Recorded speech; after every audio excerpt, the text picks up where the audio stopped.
नमस्कार, आप देख रहे हैं ईटी नाउ स्वदेश और मैं हूं अनुराग शाह। तो टैक्स मंत्र के इस एपिसोड में हम बात करने वाले हैं सरकार के द्वारा जो नया इनकम टैक्स बिल संसद के अंदर पेश किया गया है, और इसी पर बात करने के लिए हमारे साथ मौजूद है टैक्स एक्सपर्ट सीए चिराग चौहान। चिराग जी, बहुत बहुत शुक्रिया आपका आज हमारे साथ जुड़ने के लिए। सबसे पहले मैं शो की शुरुआत करूंगा और आपसे यही समझना चाहूंगा, अब जिस तरह से हमने देखा है कि जो नया इनकम टैक्स बिल है वो संसद के पटल पर पेश किया गया है और उसके बाद उसे अब संसद की समिति के पास भेज दिया गया है, तो आपसे यही समझना है कि क्या इससे बदलेगा, किस तरह का सिंप्लीफिकेशन होगा इस नए बिल के जरिए, नए एक्ट के जरिए, क्योंकि 1961 का एक्ट था, उसमें ऐसी क्या दिक्कतें थी जिससे सरकार को नया एक्ट लाना पड़ रहा है इनकम टैक्स से जुड़ा हुआ। 6 महीने पहले सरकार फाइनेंस मिनिस्टर ने बताया गया था कि हमें एक सिंपल एक्ट चाहिए। अगर आप इनकम टैक्स एक्ट की हिस्ट्री देखेंगे, 1961 में जब ये एक्ट आया था तब टोटल 298 सेक्शन थे। As on date over a period of last 40-50 सालों में हर साल इनकम टैक्स में कोई ना कोई सेक्शन ऐड होता है, नया प्रोविजन आता है, नया एक्सप्लेनेशन आता है, मोर देन 5000 सर्कुलर आते हैं, कितने सारे जजमेंट्स आते हैं सुप्रीम कोर्ट, हाई कोर्ट के। तो ये सारा मिलजुल के इतना बड़ा हो गया था कि एज ऑन टुडे कम से कम 819 सेक्शंस है इनकम टैक्स में।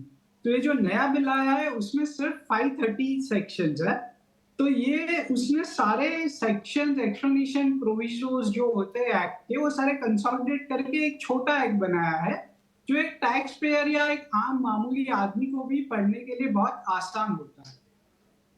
बिल्कुल, आपने कहा कि एक मामूली आदमी को पढ़ने के लिए आसान होगा, तो अगर आम आदमी की भाषा में समझा जाए, क्योंकि जो हमारे जो दर्शक हैं, करोड़ों दर्शक हैं ईटी नाउ स्वदेश के, वो आम लोग हैं, तो उनको ये बदलाव होने से क्या फायदे होंगे? अगर आप बता पाए कि मुख्य जो फायदे हैं नए इनकम टैक्स एक्ट के, किस तरह से आम लोगों को होंगे? आम लोगों के लिए कैसा है कि समझो सैलरीड क्लास में, मेजॉरिटी आम लोग सैलरीड क्लास में आते हैं और छोटे बिजनेस वाले आते हैं, तो उन लोग के लिए जो सेक्शन से एकदम कंसोलिडेट कर दिए गए। तो पहले सैलरी में ये परक्विजिट वगैरह बहुत सारे सेक्शन थे, तो अभी वो एक ही सेक्शन में लागू कर दिए गए हैं। जो भी सारे डिडक्शन थे, 80C 80D, वो सब भी उन लोग ने एक शेड्यूल में कंसोलिडेट करके सारे टेबल फॉर्मेट में दे दिए गए। तो वो पहले क्या था, सेक्शन डिस्क्रिप्शन दिया हुआ होता था कि कि ये सेक्शन ये होता है, ये लंबी चौड़ी लीगल टेक्निकल भाषा हुआ करती थी। अभी वो टेबल फॉर्मेट में है। लाइक अभी हम देखेंगे कि रेंट पे टीडीएस भरना है 50,000 के ऊपर, तो उन्होंने सब ज्ञान नहीं लिखा है, उन्होंने टेबल दे दिया है। रेंट अगर 50,000 पर मंथ से ज्यादा होगी तो आपको 2% टीडीएस डिडक्ट करना है। तो उतना सिंपल लैंग्वेज में उन्होंने लिखा है कि कोई आम आदमी भी अगर उसको पढ़े तो वो इंटरप्रेट कर पाए और पे कर पाए।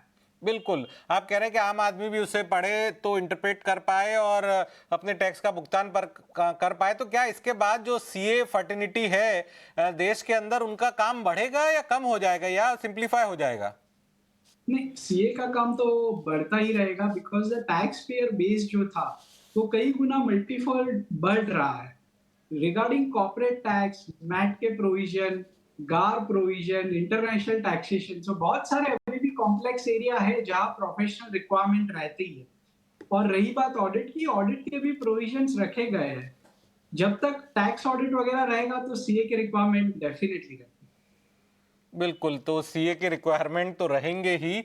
उनका काम जिस तरह से टैक्स, ओवरऑल टैक्स बेस बढ़ रहा है देश के अंदर, हर साल हम देख रहे हैं कि जो आईटीआर रिटर्न करने वाले लोगों की संख्या में बढ़ोतरी हो रही है। अभी भी करीब 9 करोड़ लोग जो है लास्ट जब फाइनेंशियल ईयर के अंदर आईटीआर भरा था, और जिस तरह से ओवरऑल टैक्स पाई बढ़ रही है, तो काम जो है सीए फर्टिनिटी का बढ़ेगा ही। लेकिन एक चीज चिराग चौहान जी, मैं आपसे समझना चाहूंगा, कुछ सालों पहले हम सुनते थे कि सरकार डायरेक्ट टैक्स कोड लेकर आ रही है, और अब ये नया इनकम टैक्स एक्ट है, तो डायरेक्ट टैक्स कोड से ये नया इनकम टैक्स एक्ट कितना अलग है, या फिर कुछ जो बातें डायरेक्ट टैक्स कोड के अंदर थी वो इनकम टैक्स बिल के अंदर शामिल कर दी गई है? अगर आप हमारे दर्शकों को सरल भाषा में बता पाए तो। डायरेक्ट टैक्स कोड जो था वो कंप्लीट डिफरेंट कोड था। वो एकदम स्क्रैच से बनाया हुआ गया था, जिसका कोई रिलेशन नहीं था पहले के इनकम टैक्स से। सो उसमें क्या होता था, अगर वो कोड सरकार लागू करती थी तो लिटिगेशन बढ़ने के चांसेस बहुत ज्यादा थे। ये सरकार ने क्या किया है कि जो पुराना एक्ट है उसको और बहुत सिंपल फॉर्म में बनाया है। कंसीडरिंग के सारे प्रोविजंस उन्होंने सेम रखे हैं, डिडक्शन सेम रखे हैं, न्यू स्कीम, ओल्ड स्कीम जैसे पहले थी वही सब रखी है, सारे डिडक्शन सेम रखे हैं। किसी से 1 रुपया ज़्यादा एक्स्ट्रा टैक्स भी नहीं ले रहे हैं। तो उन लोग ने जो जेस्ट ऑफ द एक्ट होता है कि जो लीगल भाषा में कहते हैं कि जो मीनिंग होता है वो विदाउट चेंज किए हुए उनको सिंपल फॉर्म में ला दिया गया है rather than bringing the entire नया डायरेक्ट टैक्स कोड। बिल्कुल। तो ये ज्यादा इजी होता है करने के लिए और ये ज्यादा उपलब्ध होता है लोगों के लिए बिकॉज इसमें सारे हाई कोर्ट के जजमेंट्स जो थे वो सारे इनकॉर्पोरेट कर दिए हैं। जैसे एग्रीकल्चर इनकम में पहले सैपलिंग्स और वो एग्रीकल्चर की डेफिनेशन में नहीं था, बट अभी ये न्यू बिल में वो सारा डेफिनेशन में आ गया है कि that is also agriculture activity वैसा करके। तो बिल्कुल। जितने भी कोर्ट के जजमेंट्स थे वो आ गए। फिर जो भी सिंप्लीफिकेशन जो एग्जिस्टिंग टीडीएस रेट्स है वही रेट उन लोग ने सिंपल फॉर्म में इसमें डाल दिए। जो न्यू रिजीम थी, ओल्ड रिजीम थी, वही डाल दी। 12 लाख तक जीरो टैक्स था पहले, अभी भी 12 लाख तक जीरो टैक्स है।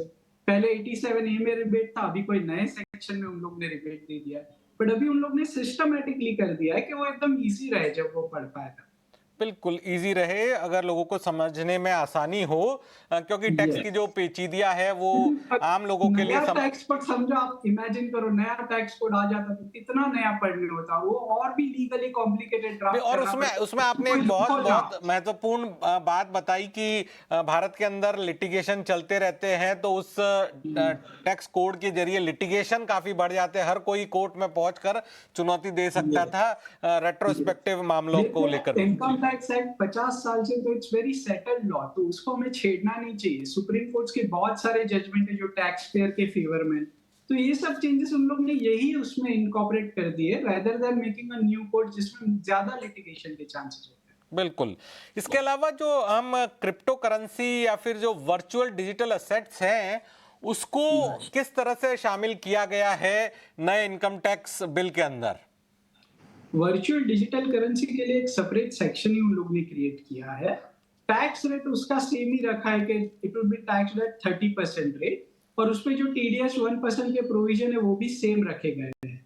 इसमें सिर्फ उन लोग ने पूरा क्रिप्टो करेंसी डिफाइन किया है, वर्चुअल डिजिटल ट्रांजैक्शन और वर्चुअल डिजिटल करेंसी को डिफाइन किया गया है अलग से कि उसमें कोई कंफ्यूजन ना हो, और सारे जितनी भी ऐसी करेंसीज है, डिजिटल असेट्स है, उन लोगों को सेपरेटली डिफाइन किया गया है as per the new modern अभी जो टेक्नोलॉजी के चेंजेस आ रहे हैं दुनिया भर में, तो वो सारे नए वर्ड्स उन लोग ने इनकॉर्पोरेट करके ये एक्ट बनाया है कि कोई इसमें एस्केप ना ले सके और लिटिगेशन ना हो, और क्रिस्टल क्लियर हो के अगर ये वर्चुअल डिजिटल करेंसी है तो इसको हमें टैक्स ये रेट पे करना है।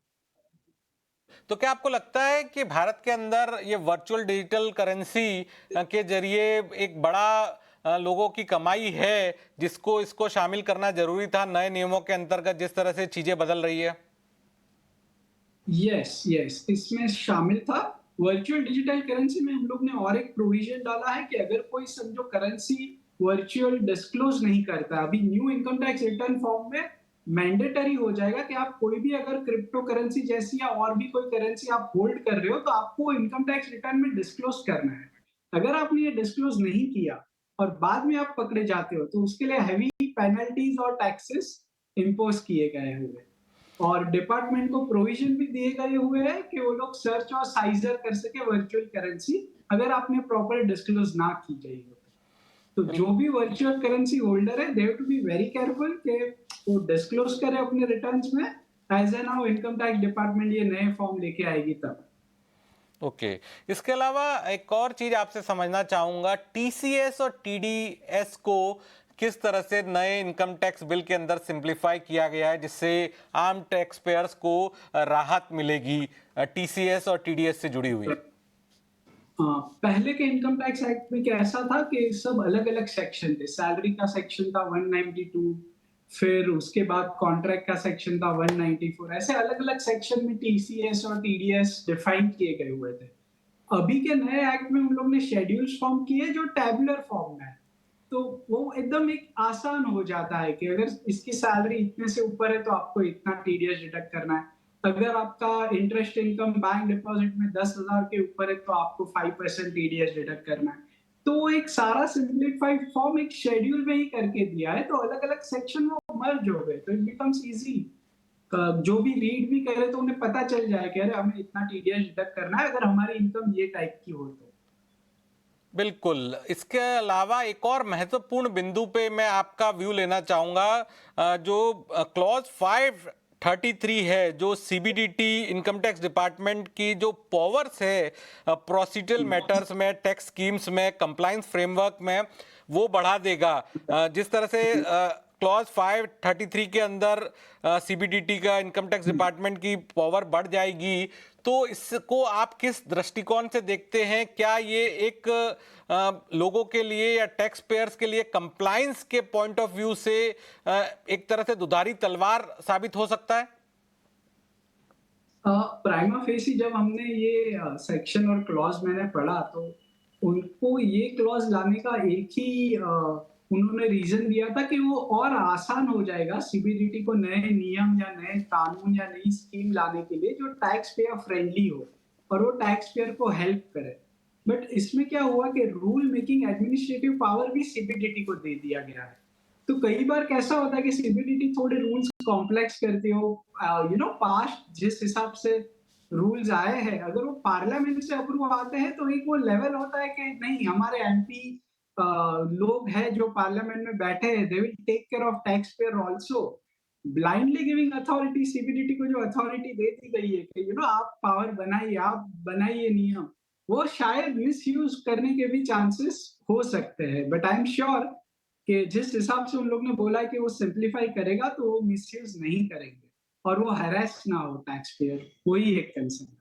इसका मतलब ये माने कि मतलब बिना बजट के अंदर ऐलान करे या बिना पार्लियामेंट की मंजूरी लिए सीबीडीटी या इनकम टैक्स डिपार्टमेंट कुछ ऐसे बदलाव कर कुछ सकता है पावर्स जिसका दे दिया तो लोग इम्प्लीकेशन जो है सीधा टैक्स पेयर्स पे या सीएस पे आएगा। ये इस क्लॉज का yes। मतलब ये माना जाए?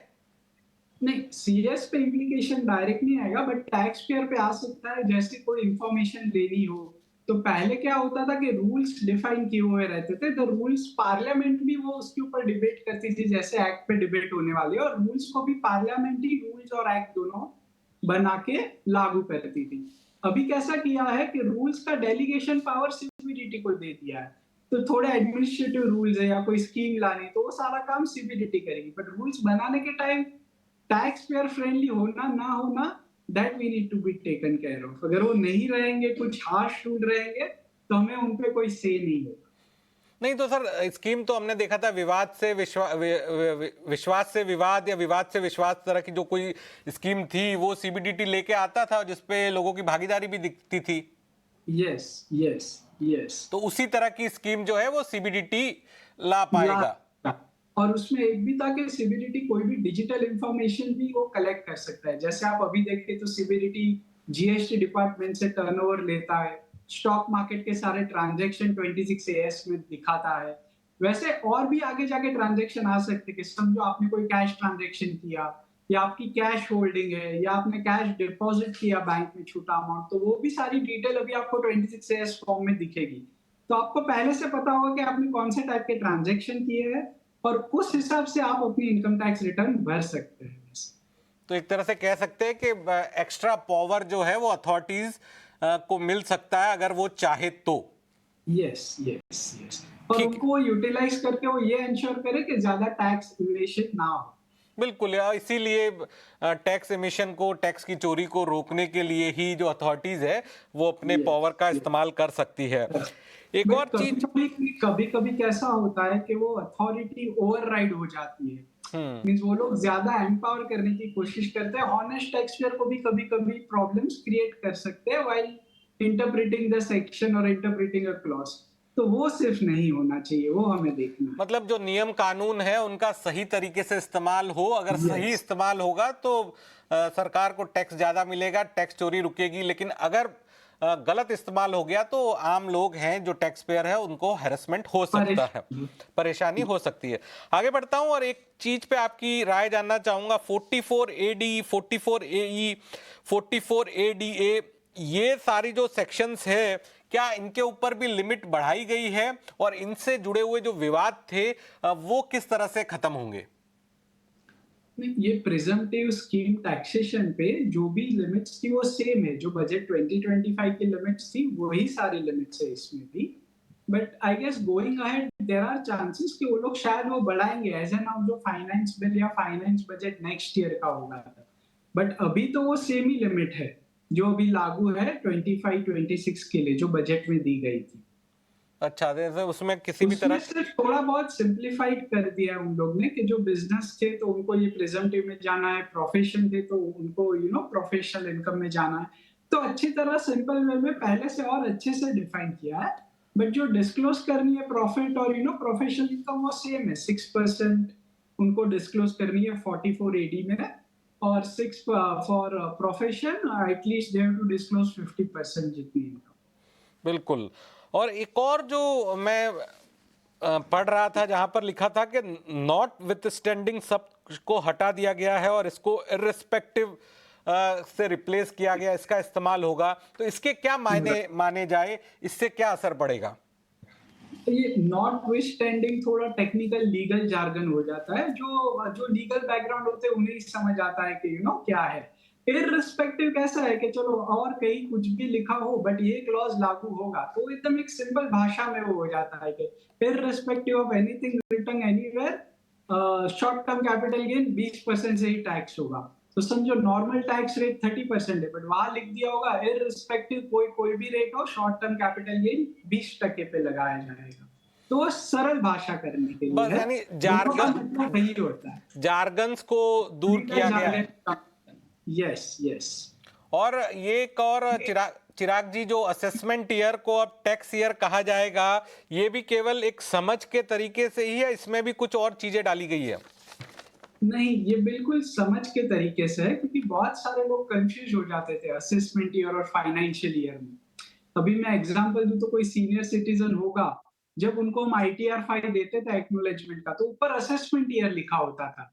तो असेसमेंट ईयर और फाइनेंशियल ईयर समझ लेते थे एट टाइम्स, और उनको लगता था हमने तो ये फाइनेंशियल ईयर के रिटर्न भर के, वो तो रनिंग फाइनेंशियल ईयर है। तो वो सारी बहुत सारी कंफ्यूजन होती थी आम जनता को। तो अभी टैक्स ईयर होगा तो बहुत आसान हो जाएगा कि कोई असेसमेंट ईयर नहीं है, कोई नहीं है, सिर्फ एक फाइनेंशियल ईयर है और उस पर हमें टैक्स भरना है। आम लोगों को फायदा होगा। और आपकी बात सही थी, जो नॉर्मल लोग हैं वो हमेशा कंफ्यूज रहते थे, financial year, assessment year. Assessment year एक साल पीछे, फाइनेंशियल ईयर एक साल आगे, तो अब उसको हाँ, टैक्स ईयर में कर दिया है। और हमारे आपने हमारे वहाँ ऐसे भी लोग आते थे जो असेसमेंट ईयर लिखा होगा तो वो समझते थे वो ईयर का तो फाइल कर लिया है, और वो एक साल बाद आते थे। फिर उन्हें पता चलता था कि अरे हमने तो रिटर्न फाइलिंग मिस हो गई हमसे। Yes yes yes. और इसमें हम जो है पूरी तरह से अब सरकार ने अपनी मंशा जाहिर कर दी है कि न्यू टैक्स रिजीम ही रहेगा एक तरह से डिफॉल्ट, और ओल्ड टैक्स रिजीम एक तरह से खत्म हो जाएगा आने वाले कुछ वक्त में। हाँ, मैं ऐसा बोल नहीं सकता हूँ, बिकॉज मेजरली लोग अभी एचआरए क्लेम है, बहुत सारे ओल्ड टैक्स डिडक्शन भी कर रहे हैं। जो यंग जनरेशन है वो प्रिफर कर रही है कि हमें न्यू टैक्स रिजिम में जाना चाहिए, because as such young generation कैसा है कि क्रेडिट कार्ड पे ही जीता है। हार्डली वो लोग के कोई सेविंग है, और वो एटीसी एटीडी वगैरह वो कुछ कर भी नहीं रहे। जो ओल्ड जनरेशन के डिसिप्लिन वाले लोग हैं वो अभी भी इन्वेस्ट कर रहे हैं एटीसी में, अभी भी एटीडी में इन्वेस्ट, वो मेडिकल प्रीमियम वगैरह दे रहे हैं। अभी भी बहुत सारे हैं कि जो एचआरए ले रहे हैं, specially the government staff, government worker, वो एक मेजर चंक हो जाता है। तो मुझे नहीं लगता कि इतना जल्दी ओल्ड रिजीम चला जाएगा। सरकार ने बजट 2025 में न्यू रिजीम बाय डिफॉल्ट रखा है। इवन 2024 में भी न्यू रिजीम ही डिफॉल्ट रिजीम था, और ये नए बिल में भी न्यू रिजीम ही डिफॉल्ट बिल डिफॉल्ट बताया गया है। तो by default new regime would be the by default regime, but आप ओल्ड रिजीम ऑलवेज चूज कर सकते हो। तो एटलीस्ट मुझे लगता है आने वाले 4-5 साल तक ओल्ड रिजीम न्यू रिजीम दोनों रहने की संभावना है। ओल्ड रिजीम न्यू रिजीम दोनों रहने की संभावना है। और सरकार ने ये तय कर लिया है कि डिफ़ॉल्ट जो रिजीम होगा वो न्यू टैक्स रिजीम होगा, लेकिन ओल्ड टैक्स रिजीम भी जारी रहेगा, क्योंकि एक तबका है जो डिडक्शन क्लेम करता है, जो एचआरए क्लेम करता है। तो निकट भविष्य के अंदर ओल्ड टैक्स रिजीम जो वैनिश नहीं होगी और वो भी जारी रहेगी, लेकिन मोटा मोटा जो डिफ़ॉल्ट टैक्स रिजीम है वो न्यू टैक्स रिजीम ही रहेगी। आखिर में मैं चिराग जी आपसे समझना चाहूंगा, क्योंकि देश के अंदर बड़ी संख्या में सैलराइड लोग हैं और सरकार के द्वारा 12 लाख रुपए तक का बोनांजा भी दिया गया बजट के अंदर, तो जो सैलराइड प्रोफेशनल्स के लिए ये जो नया इनकम टैक्स बिल है वो किस तरह से राहत दे रहा है?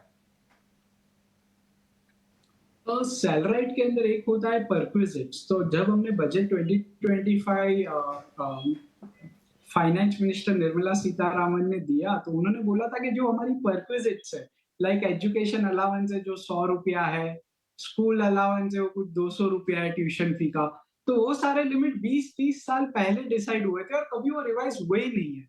तो ये जो नया बिल आएगा वो सारे लिमिट भी रिवाइज करेगा, तो वो सैलराइड को वो बेनिफिट देगा। बट वो अभी वो बिल के अंदर इनकॉर्पोरेट नहीं है मेरे ख्याल से। वो एज अ रूल वो बाद में वो लोग डिसाइड करेंगे, बट वो जो नई लिमिट होगी वो ज्यादा होगी पुरानी लिमिट से जो 20-30 साल पहले डिसाइड हुई थी। तो सैलराइड को और रिलीफ मिलने के चांस है एज एन हाउ जब बिल ड्राफ्ट फाइनलाइज होगा और जब उसके रूल्स भी फ्रेम होंगे तब। तो ये नए परक्विजिट लेवल्स जो होंगे वो तब डिसाइड किए जाएंगे और वो थोड़ी ज्यादा मात्रा में है। डिपॉजिट्स जो होंगे वो ज्यादा मात्रा में होंगे, जिससे सैलराइड लोगों को फायदा होगा, लेकिन वो आगे डिसाइड किए जाएंगे। आखिर में मेरा आखिरी सवाल होगा और इसमें आपसे एक तरह से कंक्लूजन के तौर पे समझना चाहूंगा। नंबर ऑफ पेजेस जो है वो कम हो गए हैं, डिस्प्यूट्स को कम करने की कोशिश की गई है और चीजों को सिंप्लीफाई करने की कोशिश की गई है, जिससे पूरा जो कई सालों से जो चीजें चलती आ रही थी, क्योंकि 1961 का एक्ट था, कई सारे उसमें अमेंडमेंट भी हुए और अब जो नया ये एक्ट आएगा, बिल संसद में पेश हो गया है। इसके अलावा और ऐसी क्या चीजें हैं जो हमको देखनी चाहिए कि इस ओवरऑल नए इनकम टैक्स बिल से जो देश को फायदा होगा, देश के टैक्स सिस्टम को फायदा होगा, आम लोगों को फायदा होगा? अभी का जो एक्ट है इनकम टैक्स एक्ट वो अराउंड 800 पेज का है। जो नया एक्ट है वो अराउंड 600 पेज का है। जो अभी का एक्ट है उसमें लगभग अराउंड 5.5-6 लाख वर्ड्स यूज किए गए बनाने के लिए, और जो नया एक्ट है उसमें लगभग अराउंड 3-3.5 लाख वर्ड्स का है। तो आप देख सकते हैं कि 30-40% जो एक्ट की साइज है वो स्मॉल हो गई है। तो वो और आसान भाषा में सिंपल तरीके से लिखा गया है कि उसको इंटरप्रेट करने के लिए आपको कोई रॉकेट साइंस या कोई एकदम प्रोफेशनल की भी जरूरत ना हो, आप खुद से भी पढ़ के वो इम्प्लीमेंट कर सके। तो जो सैलराइड आम जनता है उनके सेक्शंस भी थोड़े लिमिटेड होते हैं। जो छोटे बिजनेस से प्रिजम्पटिव में भरते हैं उनके भी सेक्शंस लिमिटेड होते हैं। तो अगर आपको सिर्फ वो थोड़ी बहुत भी जानकारी हो तो आप पूरा कंप्लायंस आसान तरीके से कर सकते हैं। तो यही कैसे सिंपलिसिटी कर सकते से हैं, स्टार्ट किया ये गया था मेन फोकस जो करना। रहा है नए इनकम टैक्स बिल का। और पूरे शो के दौरान हमें चिराग चौहान जी ने तमाम बारीकियों को बड़ी सरल तरीके से समझाया। बहुत बहुत शुक्रिया चिराग जी, आज आप हमारे साथ जुड़े और तमाम मुद्दों पे आपने नए इनकम टैक्स बिल से जुड़े हुए जो तमाम मुद्दों को हमें, हमारे दर्शकों को समझाया। इस शो में फिलहाल इतना ही, लेकिन बाकी खबरों के लिए आप बने रहिए ईटी नाउ स्वदेश के साथ। धन्यवाद।